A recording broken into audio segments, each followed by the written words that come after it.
We made it work. Yes. Um, Thanks for joining us. Very, very excited to be here today with Captain Heather Glogolich from the New Jersey IT. Wait, I never say it right. Institute of Technology, Yeah. Police Department.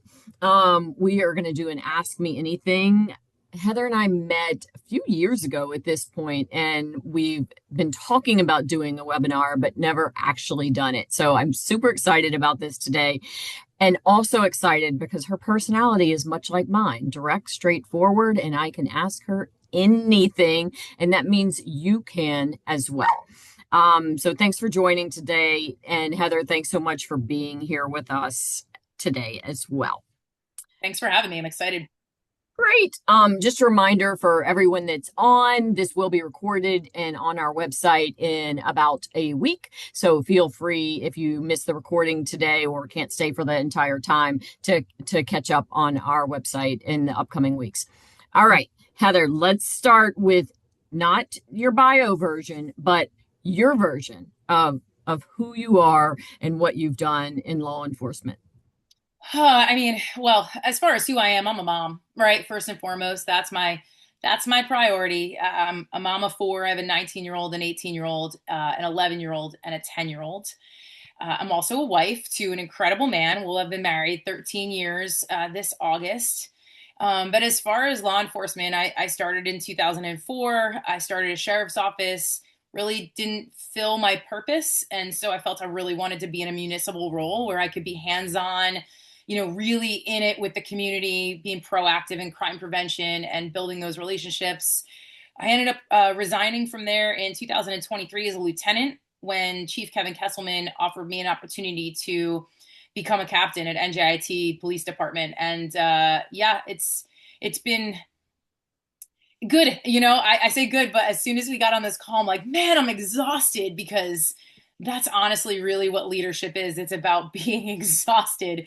Yeah, and I'm also the president of New Jersey Women in Law Enforcement. I have an incredible team there. We've just grown this organization from being, less than 100 people at conferences to now turning people away at 600 people. So it's just been an incredible 23 years in this profession. So tell me a little bit about the exhaustion. Where does it stem from besides the four kids?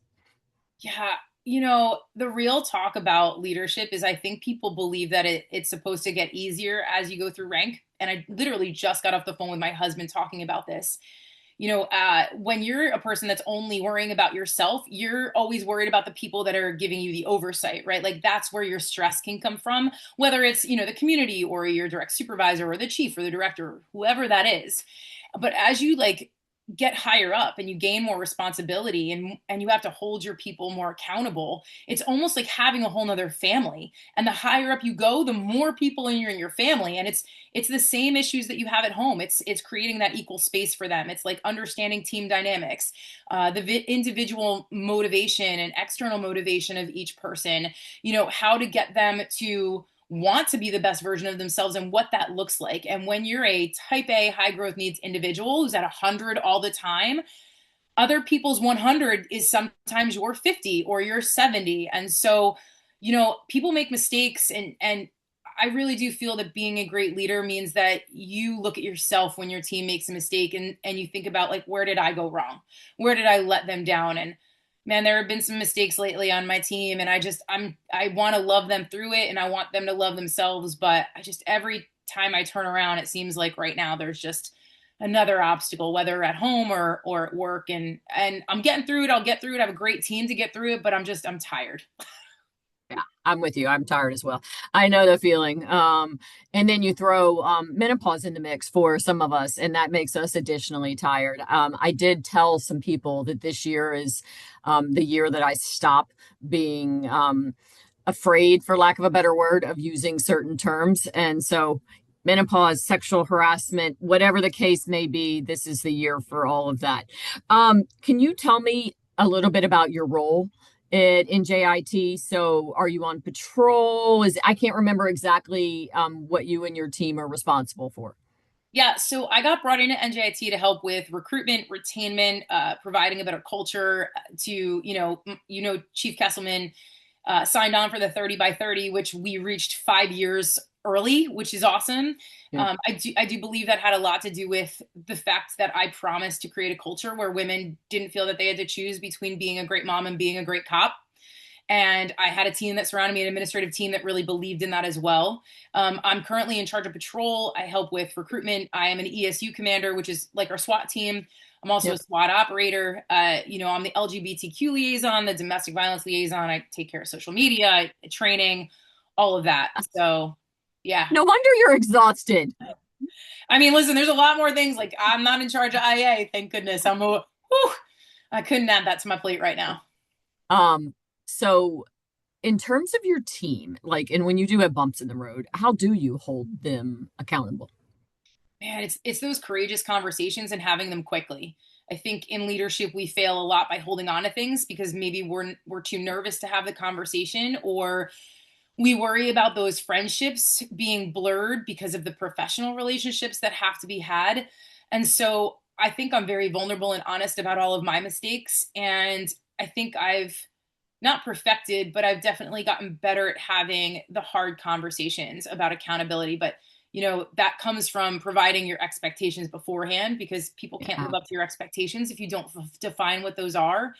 And it's not just preaching the core values; it's living within the core values. And I mean, listen, so many people are like, we need to be more empathetic as police officers, but at the same time, that's such a professional hazard too, because we start taking all of that on. So, I mean, I don't really know how to answer that question without saying that I just look internally every single day to see how I can show up for them in the best version of myself. Yeah. What what makes officers lose trust in leadership? Man, I think there's a myriad of things. I think it's doing what the opposite of what you tell them to do, not showing integrity, not remembering where you came from, not giving people the benefit of the doubt, having expectations that are too high, not realizing that everybody doesn't fit a mold, making sure that, and the biggest one is retaining people that don't belong there and promoting people that don't deserve to be promoted just because you need to fill a spot. Yeah, I spent a long time in the NYPD before I left and joined NYU in 30 by 30. But there's one of the biggest challenges that we saw there was perceptions of unfairness, and in many different ways, but especially around promotions. Thinking about who gets promoted, is the system fair? Is it transparent?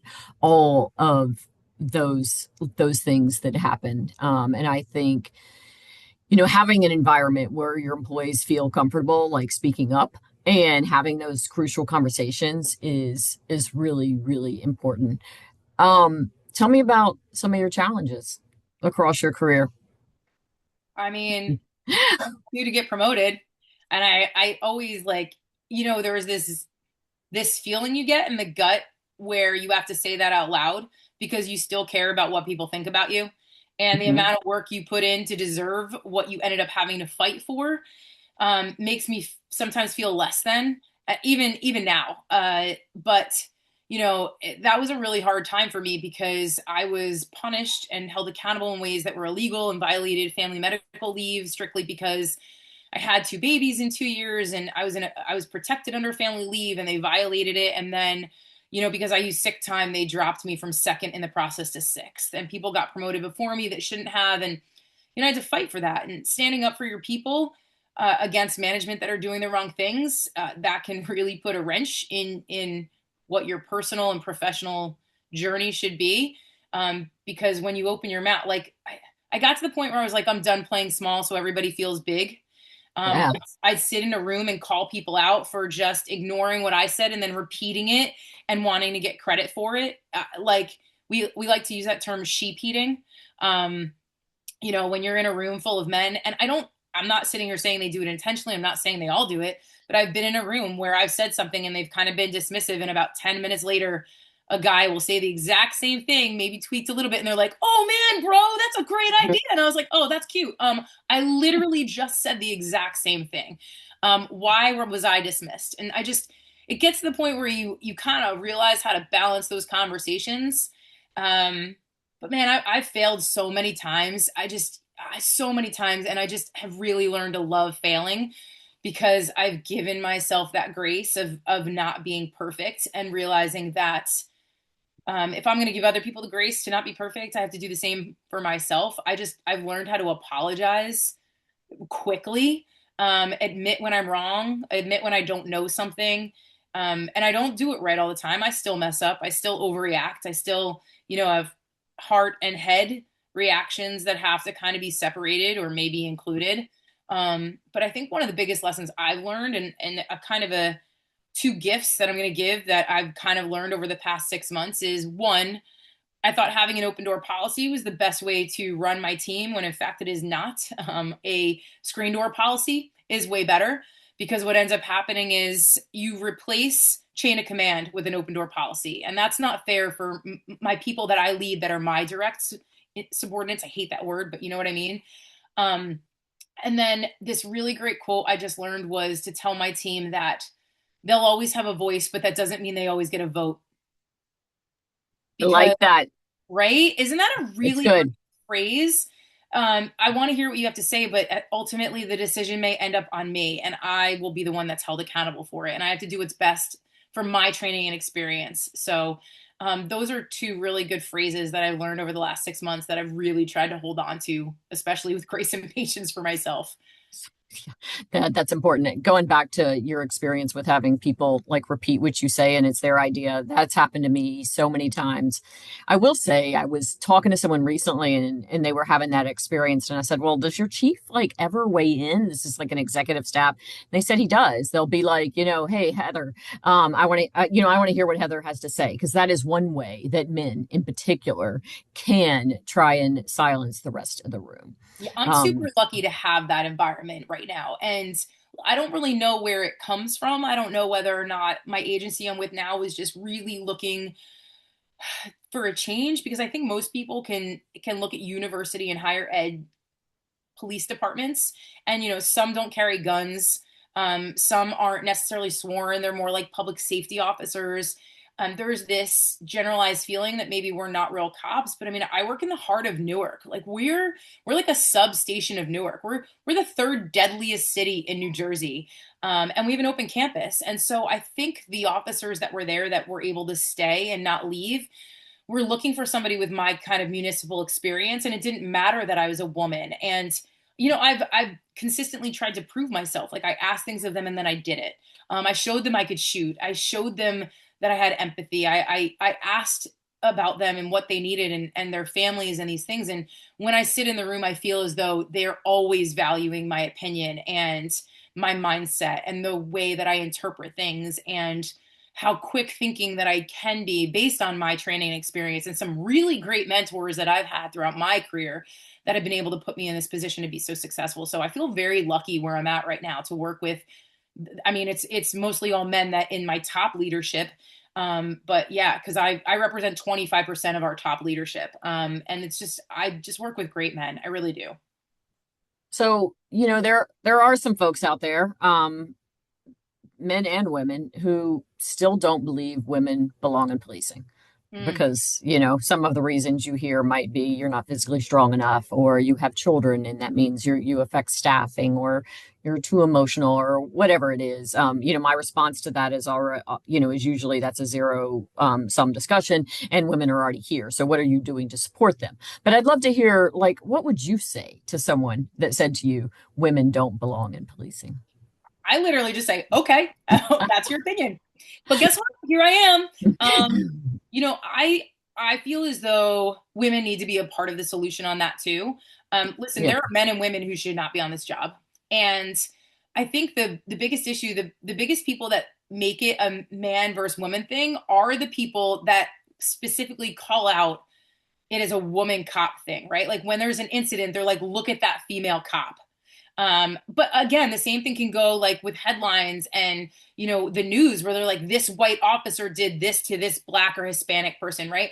So again, it's those adjectives and describers that people use in order to alienate people from each other. I mean, I'm bigger than a lot of the men that I work with.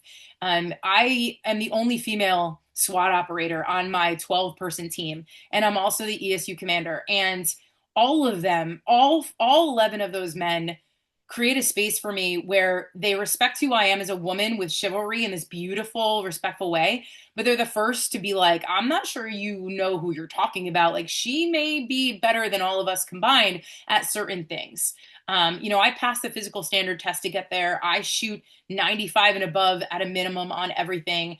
I'm tactically as sound as I could be in this moment with always trying to improve. And it's like I don't necessarily feel like I have to prove myself in being here anymore. It's just, we ran an all-female defensive tactics class for NJWLE, so New Jersey Oh, Women in Law Enforcement. We did two separate classes. So New Jersey has it now that it's mandatory that at a minimum you have to do 4 hours of defensive tactics training annually with your agency in order to satisfy our licensing requirements. I honestly don't think that's enough. We're going to our hands more than we're going to our gun. So let's get in there and practice as much as we can.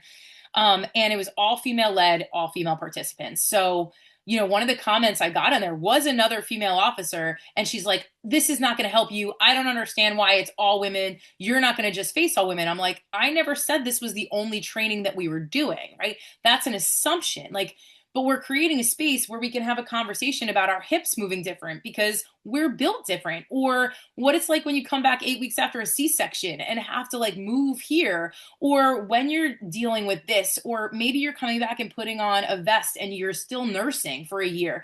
Like, we're not looking for ways to get out of it. We're looking for ways to be a part of the solution, to work with it.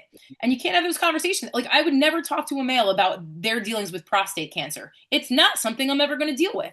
And so I think it's just creating the space. And so I'd argue that, for people who feel that we shouldn't be here, well, okay, yeah. come on the mat with me, buddy. Let's go. I might lose, but I'm going to fight hard. And, here I am. But I've seen a lot of men not be able to step up and do this job either. Yeah, me too. And I'm glad you said that about the women training too, because what I say oftentimes when is that sometimes you just want to be with people that you can have conversations with about your breast or whatever the case may be. And it's not that you're trying to alienate men. It's about comfort and Yeah. being comfortable in that space. And you might learn better from a woman instructor as well. Not to say that men can't attend, but there is a place for that, just like there is a place for them to do those things. Tell me a little bit about New Jersey Women in Law Enforcement. How long have you been president? How have you grown it? What does that look like? Yeah, so it was actually founded in 2004 when I started my career, and I never went to a conference or anything probably until maybe like 2016, because I was still in this mindset of, man, I've worked so hard to be part of the boys. Don't put me in a room with all women. I don't want to do it. And in my career, the people who have been the meanest to me have been the women. And so for me, I think I had that internal fear that I would walk into a room and I would deal with people who would continually still push me down. So my one lieutenant's like, no, you're going to go. And I walked in and I was like, oh, okay, this is great. I kind of like this. It was traditional training. It was a room where we recognized female officers for their contributions. And in 2019, I was asked if I was interested in being a trustee. I'm not a person that's good with saying no. So of course I said yes. Really? Yeah, yeah. I wonder how that goes. Because I kind of always wanted to create that space. Like, we often talk about our why in law enforcement, and we all start out with a certain why. But as you gain experience and time on this job, and you gain maybe rank, I think your why kind of changes. And mine is to leave this place better than I found it, especially for women, but all police officers in general. And so, I became a vice president, and then I became president in 2020. 3, 4, somewhere around there. It was like a halfway transition year, but I have this group of women that I get to work alongside that are just so forward thinking and so inclusive and so understanding. And we work so well together to really bring a component to New Jersey Women in Law Enforcement that is relevant. It's forward thinking. Like, we have our own resiliency police officer team made of just certified women that have specialties in infertility, postpartum depression, domestic violence, single parent, all of these things where if somebody needs to talk to somebody confidentially, they can reach out to us through the organization. We do postpartum training. We do things like, your I forget what that's called when like your wall down there that falls apart after you have a baby. I can't. Pelvic floor. Thank you. That pelvic floor stuff. We bring in specialists.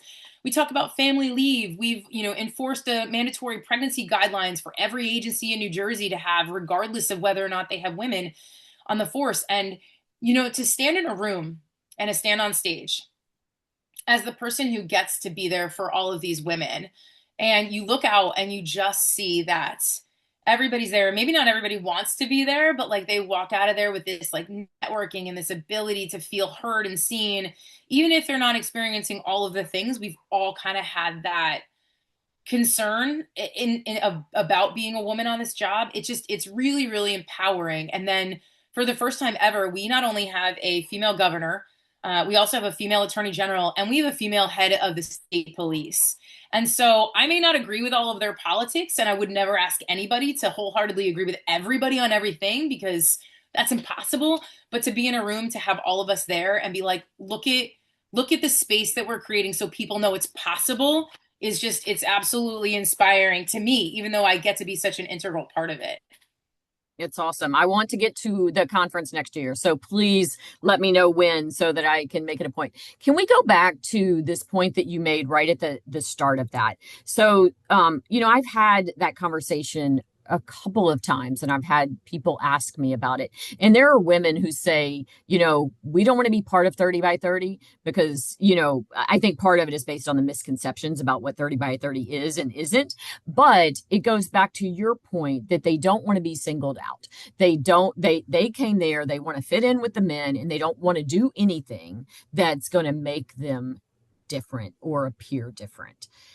I know you said someone kind of dragged you into it, but any advice or thoughts on, women out there that are thinking that way?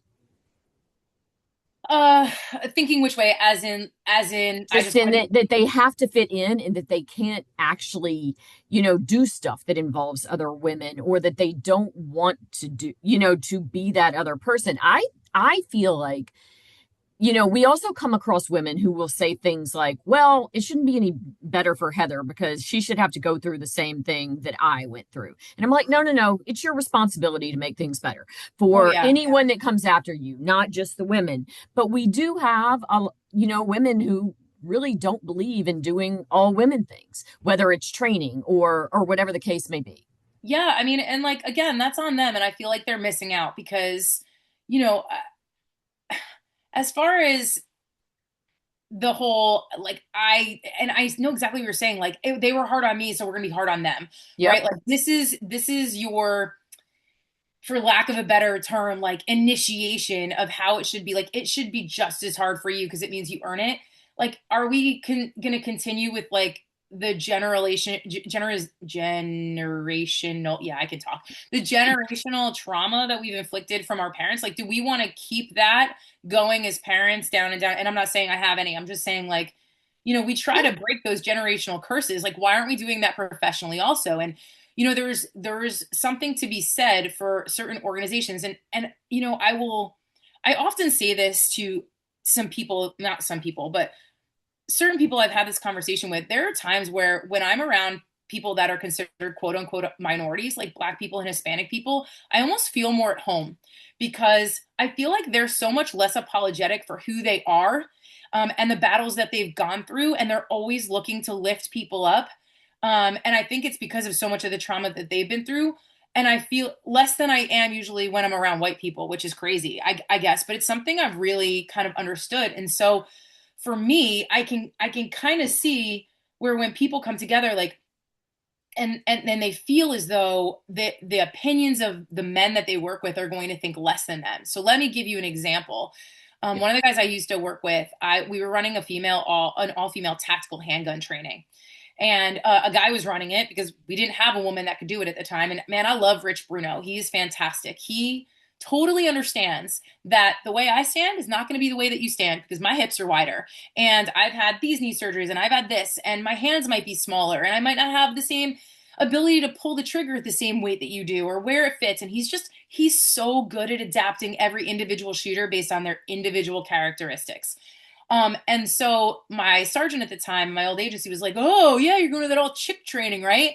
And I was like, yeah. And he's like, I thought you guys wanted to be equal. What do you need a chick training for? And I was like, Dave, that's actually a really valid point. So you know what? Let me just ask you. I'm 8 weeks post C-section and I have to come back. What was it like for you when you had that and you had to put the gun belt on your C-section scar? Can you explain to me how that worked for you? He's like, okay, I get it. I'm like, and listen, when you have your period on the range and there's only one porta potty and you have like what how are you handling that, like the cramps and this, like I would really love to know. And he's like, I get it, go to your chick training, right?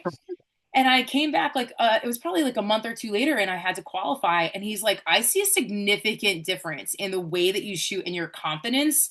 And it was because I could have those conversations on that range with other women, as little as like them showing me which belly band they use for concealed carry on a P365, right? It's these little things that you can have the conversations with. So I don't know if I think I'm so over having the conversation with people that don't want to, that I just try to make the connection with them on a one-on-one level. Like, hey, why don't you just come see? Like, let's not Yeah. let's not be turned off to something we haven't experienced, right? Like, if you never tried chocolate, you would never know you loved chocolate. So that's how I kind of like to put that out there. But surrounding yourself with people that help you be the best version of yourself and allow you to not be fake is what's really empowered me to empower other women to want to be a part of it. I love it. I had a guy when I used to train EEO at NYPD, and it was a sergeant's course, and he was like, you know, I have some women and they're taking advantage of the lactation time. And can you just tell me, exactly how long does it take? And I was like, what?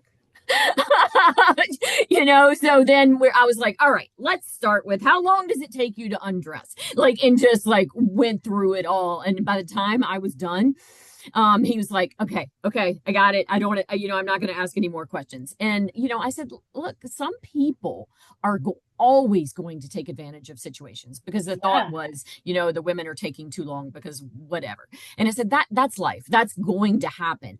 But you can't, punish all of these other people because one or two people is going to take advantage of a situation. It Yeah. happens. It is what it is. You mentioned mentoring. What has that looked like for you throughout your career? All of my mentors have been men. I've Mine literally, too. I mean, Yeah. I was the only female in my agency that stayed, and I was only female for a while. And I've been surrounded with really great men who have always done whatever they could to help me succeed in the things that I wanted to succeed in. And they were very good at like putting me in my place about some expectations sometimes too, and being like, yeah, you can't do that because you're not ready. Like, you know what I mean? And it, I never came from a place of like, am I being withheld back because I'm a female, because I had such great men. There are definitely things that have happened to me in my career. Like, I had a lieutenant that absolutely hated women. I know it. He probably still does. There wasn't respect there until I reached the level of lieutenant. And even then he talked to me different than others. And I did. I don't, I just, I'm so done caring about, the opinions of others when I wouldn't ask their advice. And it's like, the mentorship for me became very like informal. Like, I would look outside my agency and kind of follow people. Like, Teresa Gazaway was a New Providence, New Jersey police chief, and she had no idea who I was. And man, I watched how her guys talked about her. I watched the things she posted online. And it was a really good informal female mentorship for me. And now, as far as mentorship, I mean, I don't know if I kind of draw from a bunch of different people in my life, whether it's someone I've met, someone I haven't. And to me, it doesn't matter about the gender at this point. It's about how can I continue to grow to be the best version of myself as a parent, as a wife, and as a leader within an organization and a leader for myself. I think like that's kind of where I've been lacking the most. And I had to turn around and really give myself permission to put myself first.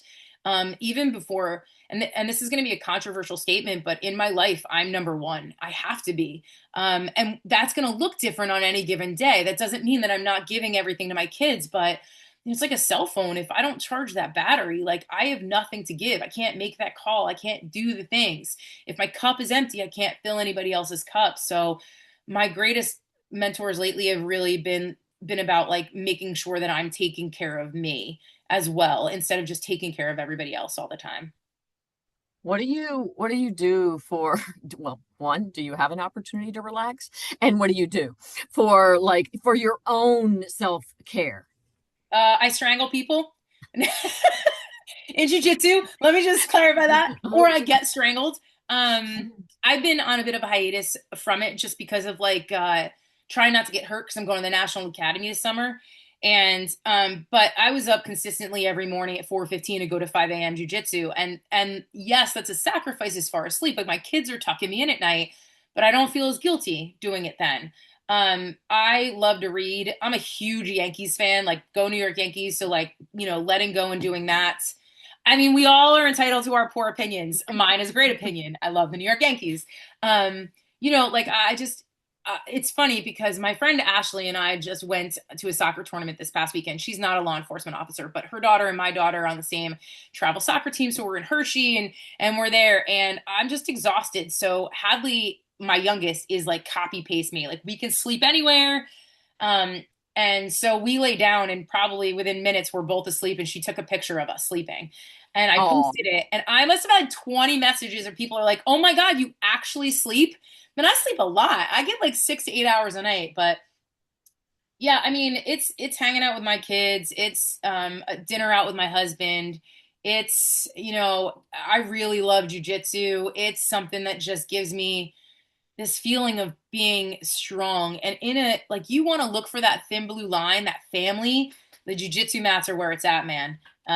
Because I've been in some pretty shitty relationships. I've had men touch me in ways that I didn't deserve to be touched. And on those mats, these men are just the greatest character of people, and they help me be the very best version of my life. And for that hour, I'm not worried about my kids' college tuition. I'm not worried about internal affairs complaints that I have to bring across people. I'm not worried about my teenager hating me just because I breathed in the same room that they were in. And so it's like, man, you're breathing heavier, your cardio is up, you're on this high, and you're learning how to be better at your job. It's just, I love it. I love it.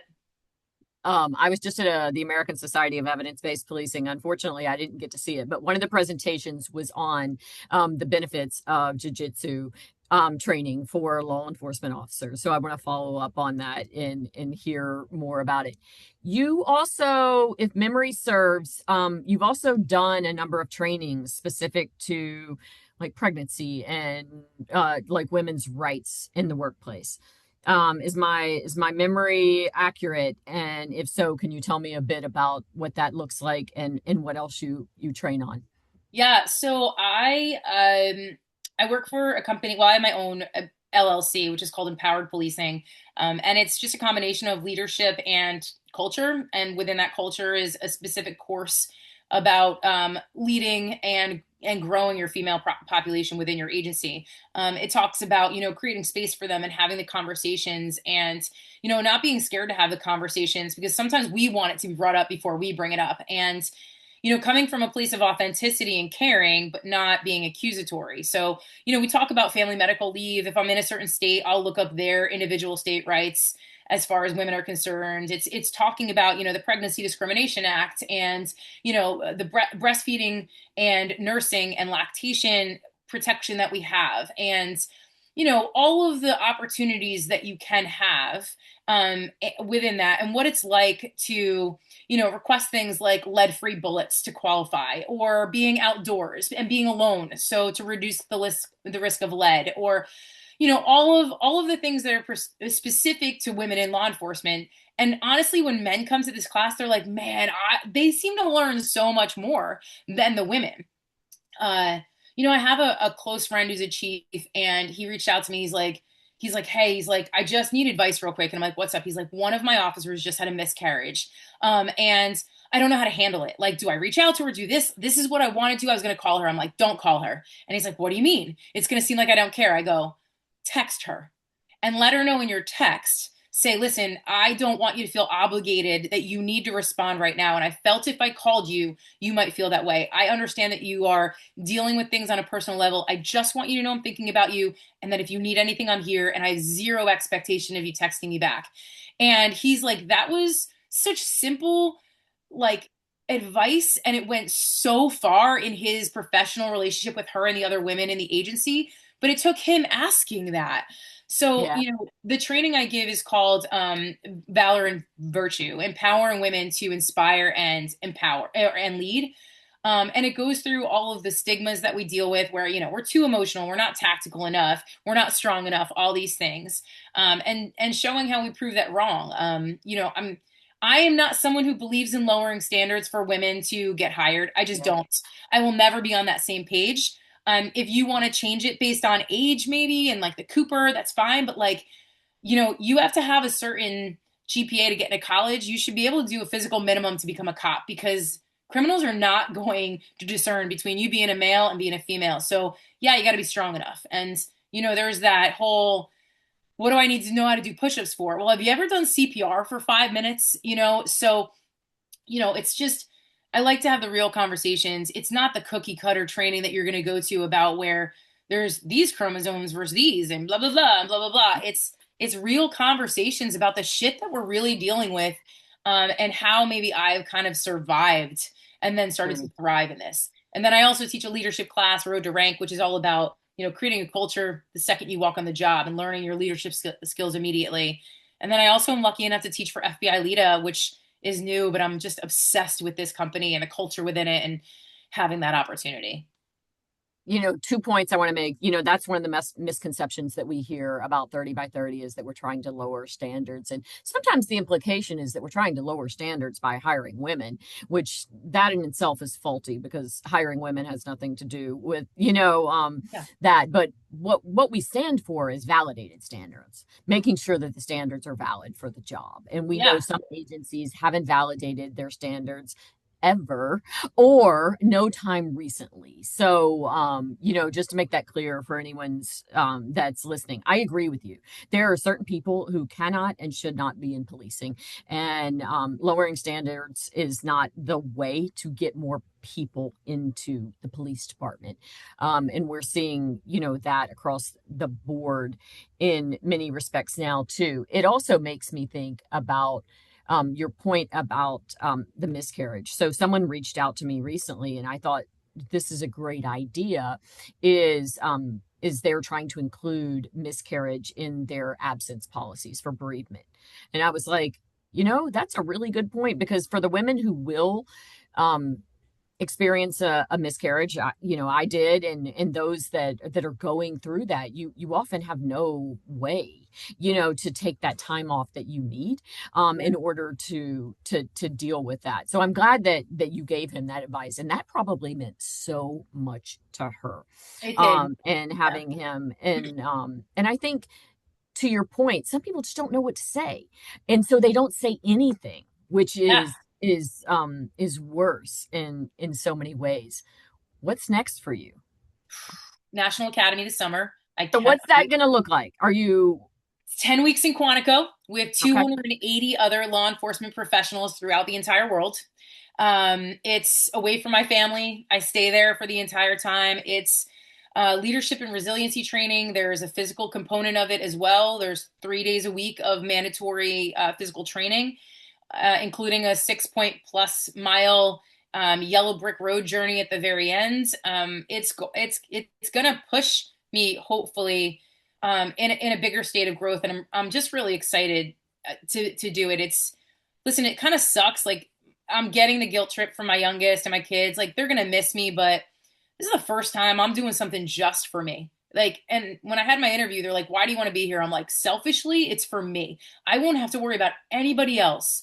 And of course, I'm going to bring this stuff back when I'm done. But when I'm there, it's going to like, I'm going to focus on me, my nutrition, and my sleep, like all the things I can't do with 4 kids and 3 dogs, you Pictures. know, team at work, so I'm just so excited. I'm hoping that I get an international roommate just to be able to have that opportunity too.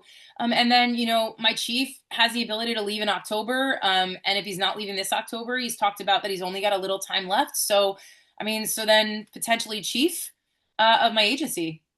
That would be amazing. You That guys would are be all invited amazing. to the party. That's right. Oh, I'll be there with bells on. I do over the course of time, I've talked to a lot of women who've had to turn down opportunities at FBI or PERF, SMIP, or whatever the case may be, because they can't leave their families for that long. But I think and I think there's truth to that to many. And then there's some that won't and that choose not to. And I think everyone's circumstances are different, so you have to do what works best for you. And I think your children are a little older as well, which may make it easier. But the answer that you gave is that you're doing it for you is the most important one. And thinking about what that looks like. I'm excited for you. Thank you. And I'm also even more excited for the idea that you might be chief at some point. Um, I can see I'm it. even I more can tired. see it. No, that's all right. You're always going to be tired. This is Yeah. is is the life we live.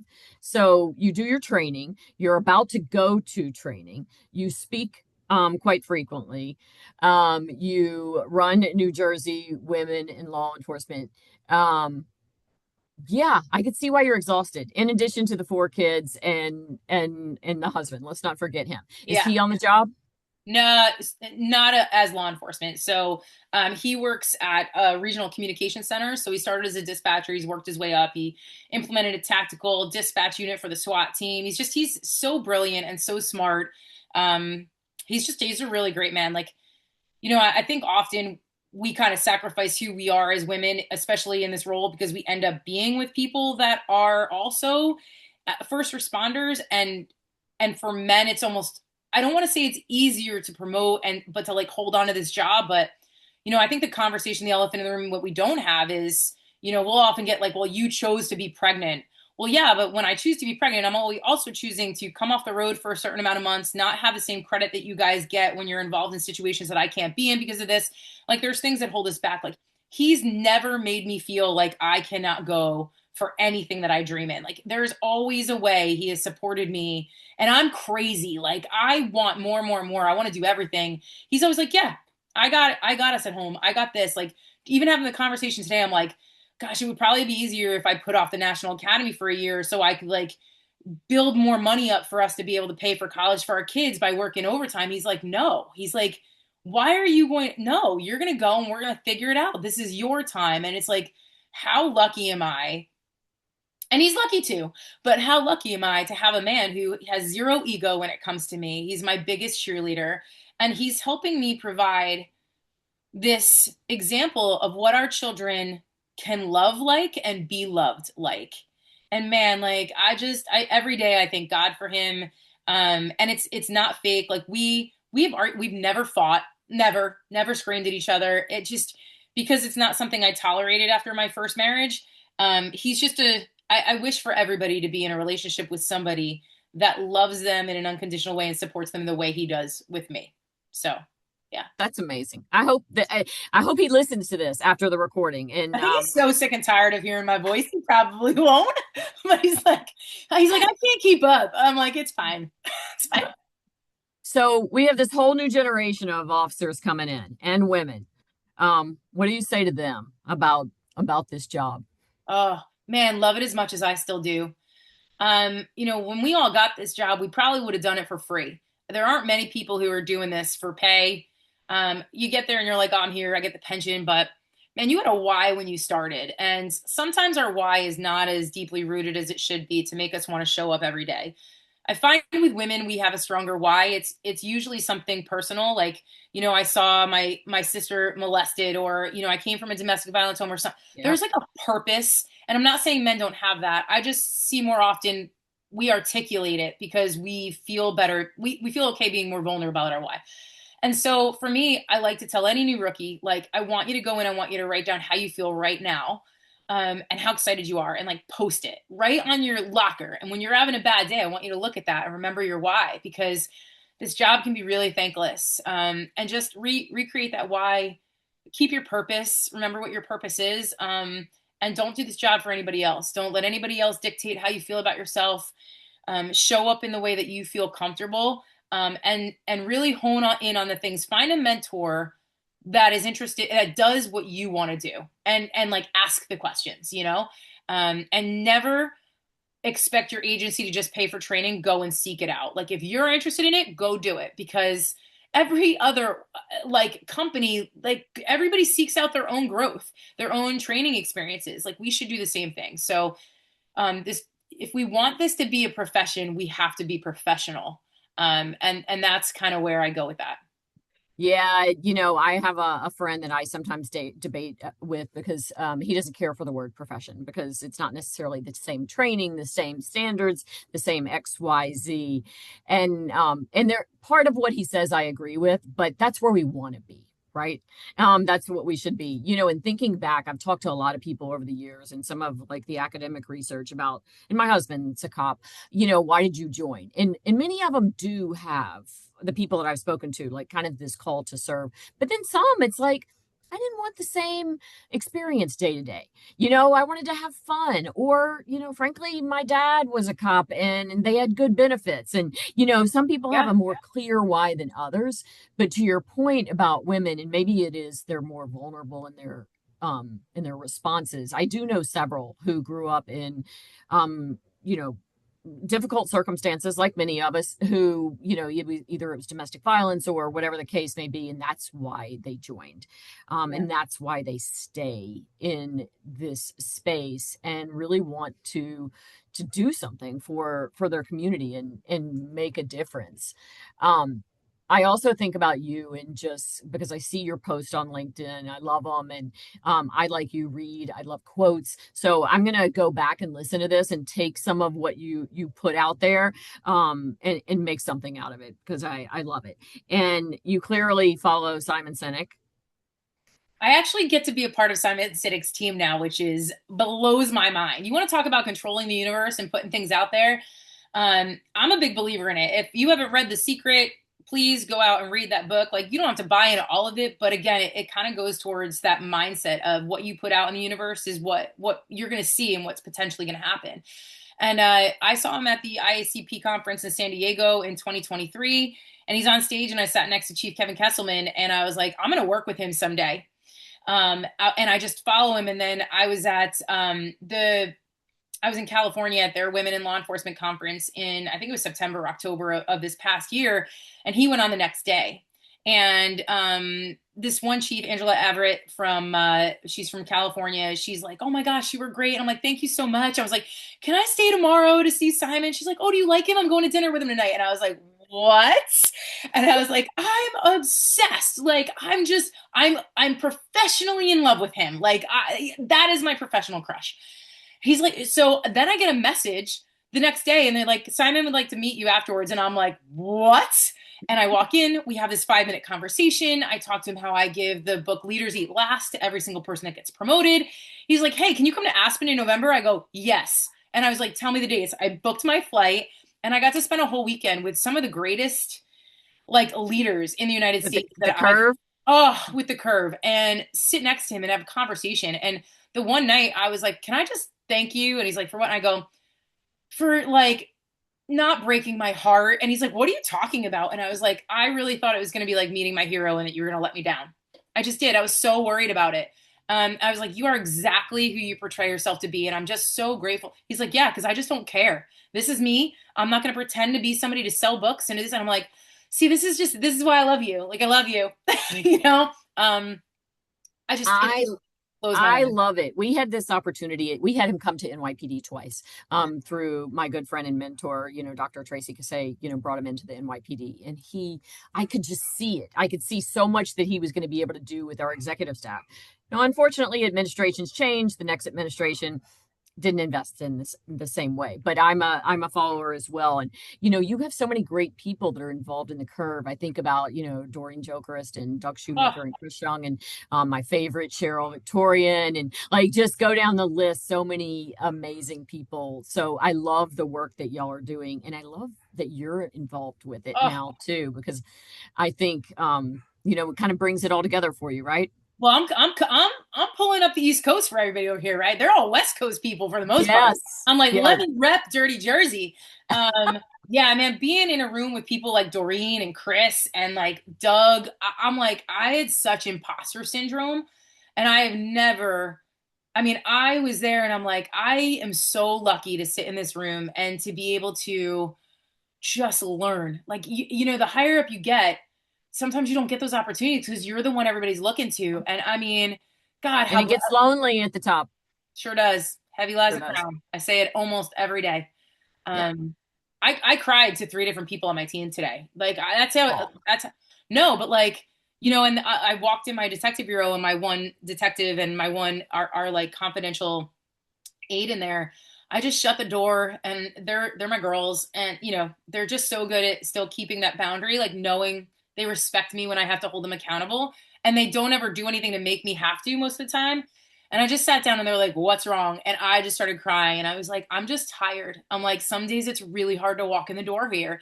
And they're like, "I can't like," and they have to hear that too, right? Like yeah. listen, you dictate the culture within your agency by your attitude when you walk in and like if you're negative, your Exactly. people are going to feel like it's okay to be negative.